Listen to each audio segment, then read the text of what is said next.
Cervical examination. Cervical examination is going to start with an observation. We're looking at particularly forward head, so if we're an exaggerated forward head predisposes individuals to discs and associated cervical flexor weakness. We look for side bend and rotation patterns indicating malalignments. So posture is going to guide our examination. When we start out our movements, we typically try to create less irritability. We will, in this instance, do a side bend left. We're going to go into the 6 physiological motions. Side bend left with overpressure, side bend right, overpressure. We have a little restriction going to the right there. We're going to go rotation left. Note the overpressures, axis of rotation down through the body, overpressure, rotation right, overpressure. We try to do these things from a neutral position, so it's a constant bringing the individual back into as best a neutral as we can get.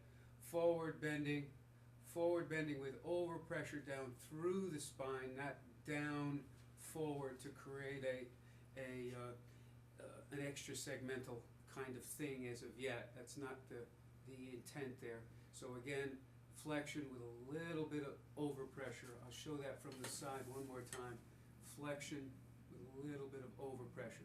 Now extension, we're not in a hurry to do overpressure, but again, the key here isn't to get extension of OA, and that would be a substitution that you want to try to avoid. So he's going to retract a little bit and come back into extension. He's a little bit limited there.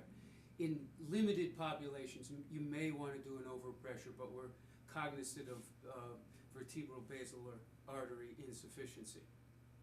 With regard to some of the repeated motion types of things, we're interested in sagittal plane first.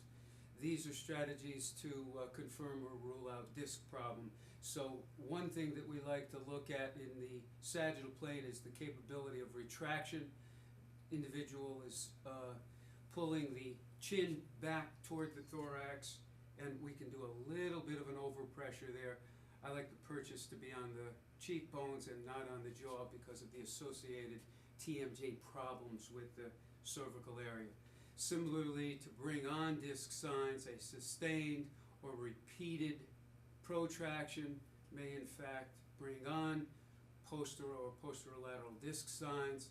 So the strategy is to move either away from the disc lesion or into the disc lesion with sustained or repeated motions. Sequence would be to start in sagittal with extension, repeated extensions all the way back just a bit, good, again, good, and so 5-6 repetitions. Similarly, we can move to the frontal plane, repeated motions, hypothetical situation where a disc is creating symptoms, radicular signs to the left.